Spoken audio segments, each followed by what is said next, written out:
What's up guys, this is Astranox. It's time to showcase Luna in RTA in Champion League with Azure Comet. This is the artifact of Rem from the ReZero collaboration. It's a limited artifact and I have Luna at plus 15 skill ups.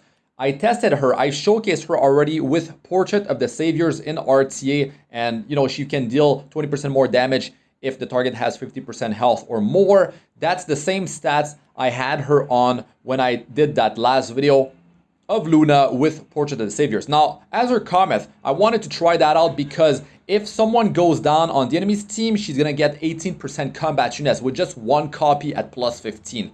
So that's really good. I saw a lot of potential with that because I like to use Pavo, I like to use Assassin Sid, and if you're able to open up with one of these super high speed hero and take out like one of your opponent's hero, then you're going to be able to push the combat readiness of Luna and she's going to be able to follow without needing a combat readiness booster in your team, which in a lot of times, in a lot of situations, those combat readiness boosters will have to use a non-attack skill, and that's counterable with like Politis, Celine. I don't really like to use that, especially like in the current meta. So yeah, here we go, we pop Carrot right there, and the damage, to be honest, was not that high. Of course, it's not Portrait of the Saviors. I believe it was like just a bit over 13,000 damage. So there's that. Like with Portrait, it'd be over 15, maybe almost 16,000 damage versus that Carrot. So her skill 3 is at Elemental Advantage. That's really good because you can take out an Earth hero with Luna. Now in this battle, it's not the right setup. I'm not fighting the right opponent because their heroes are actually quite tanky. Yes, they're not running Aureus. They have Troublemaker Crozet protecting Maid Chloe in the back. But you can see that I was able to, survive because the attack of Spectre Tenebria was actually a non-critical hit because of her passive. So let's continue in this battle here. We lost Luna, unfortunately. 30%, anti-crit chance. It's good, but it's not that good. Now, in my next video of Luna, I'm gonna finally test her out on a counter set. I have a counter set ready. I was able to roll a really good one.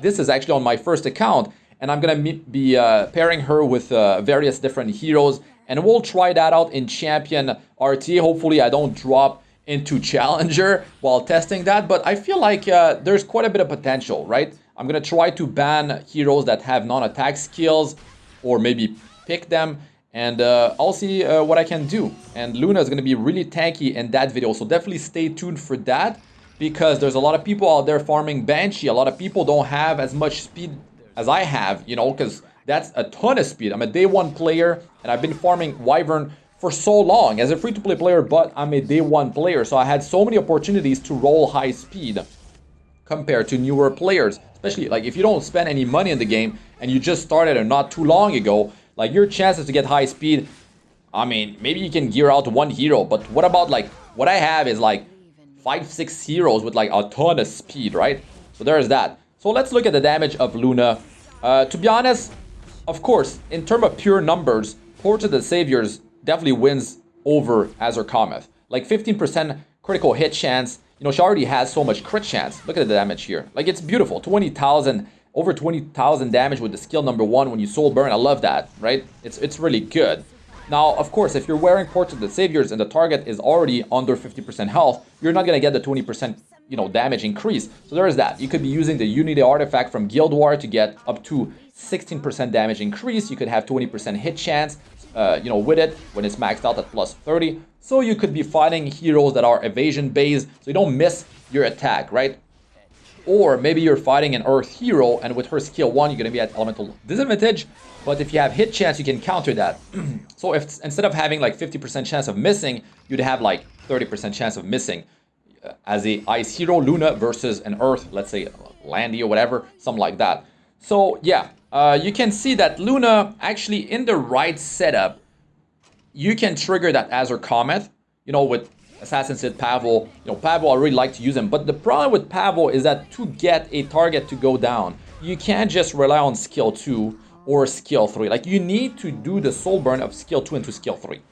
Now, that requires a mage. So that's already Pavo plus a mage.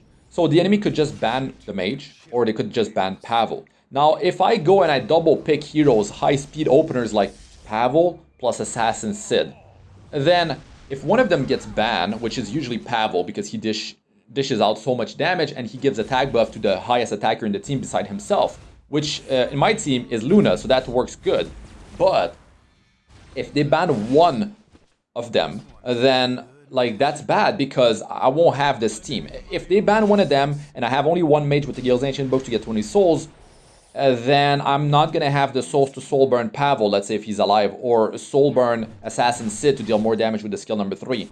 So they can easily like mess up my combo, and I don't like that. I don't like to have Pavel and Assassin Sid, and you have to pick them later on in the picking phase because the enemy might be stacking those layers of protection. They're bringing like double knights with Aureus, they have Adamant Shield maybe in there, or they're like built with a lot of bulk. Maybe they have heroes that are like stealth based, you know, Spectre Tenebria, Landy, stealth artifact. Like that could be really bad, especially if you're stuck with like an Assassin Sid, and then like the only target that you can hit that might be squishy is stealthed. Like it could be that Spectre Tenebria, but she cannot hit her. And maybe Pavel can't even pull through. If they have Aureus and your soul burning skill 2 into skill 3 of Pavel, I mean the S2 by itself will not be able to take out Spectre Tenebria, right? Because they have Aureus and Spectre Tenebria has over 10,000 HP. So that's an issue. Now, like let's say I want to build like Assassin Coley one day on this account, but I mean it comes back to the fact that you need the Guild's Ancient Book, you need souls, right? So if you get into the game with like Pavel, Assassin Coley, then you need 40 souls to soul burn both of these heroes, right? So that's problematic right there. I mean, you need 2 other mages with Tagil's Ancient Book. Yeah, that's bad.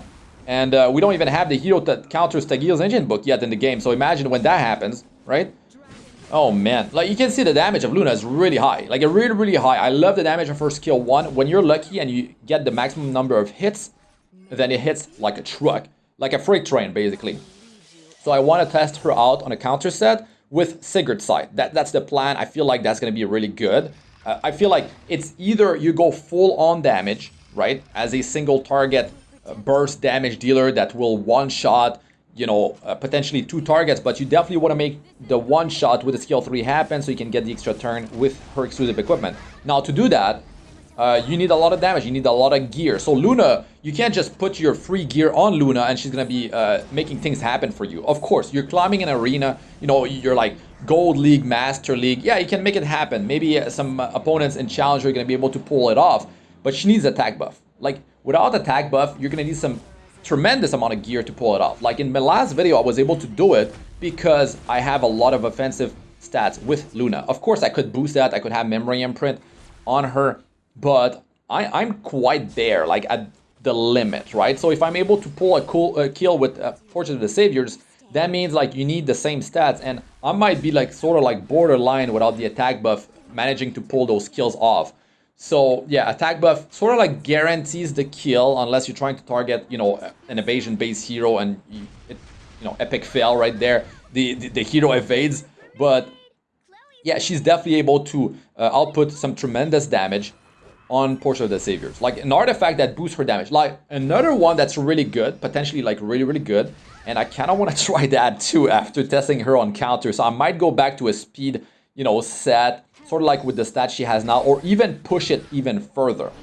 Now, what I want to try is Merciless Gluton.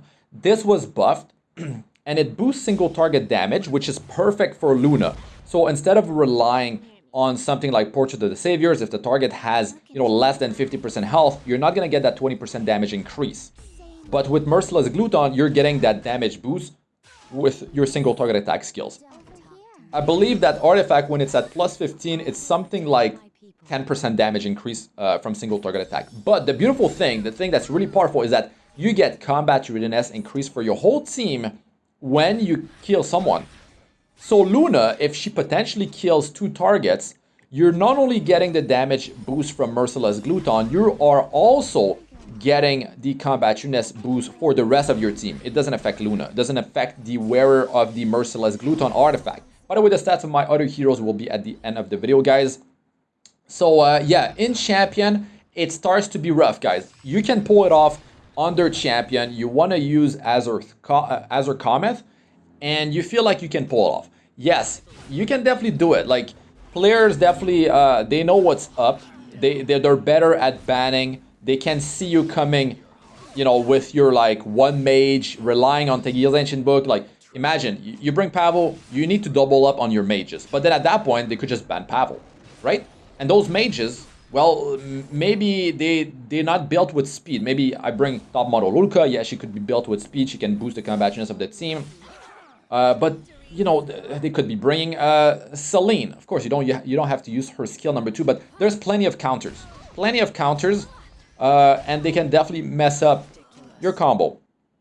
And in a lot of cases, Azure Comet doesn't provide enough damage, and if you don't make it happen, if you don't trigger it because you downed someone on their team or you lost someone on your team, which is definitely not a strategy you want to rely upon, you can see that the damage is lacking. If I had Portrait of the Saviors, this hero right here, this Carrot is so good. Like, Carrot is such a powerful hero. She survived with like 200 life. She was able to heal herself after that. But if I had Portrait, she'd be long gone, right? So I put that in there just to show you guys that artifact, you know, you can't make it happen in all cases. So what's the point? That 15% crit chance, you know, it's not going to be as good as guarantee, you know, at least 10% damage increase. Merciless Gluton, you know, Portrait, Unity Artifact, whatever it may be, I would prefer, you know, a guaranteed damage increase instead of this artifact. So yeah, that's going to be it for this one. Let us know what you guys think in the comment section, but stay tuned for the Counterattack Luna showcase. Gonna be a lot of fun. I wanted to get this video out first because the other one's gonna be longer to film. But anyways, that's gonna be it for this one. I'm Astranox. Good luck with all ya do. Peace out for now.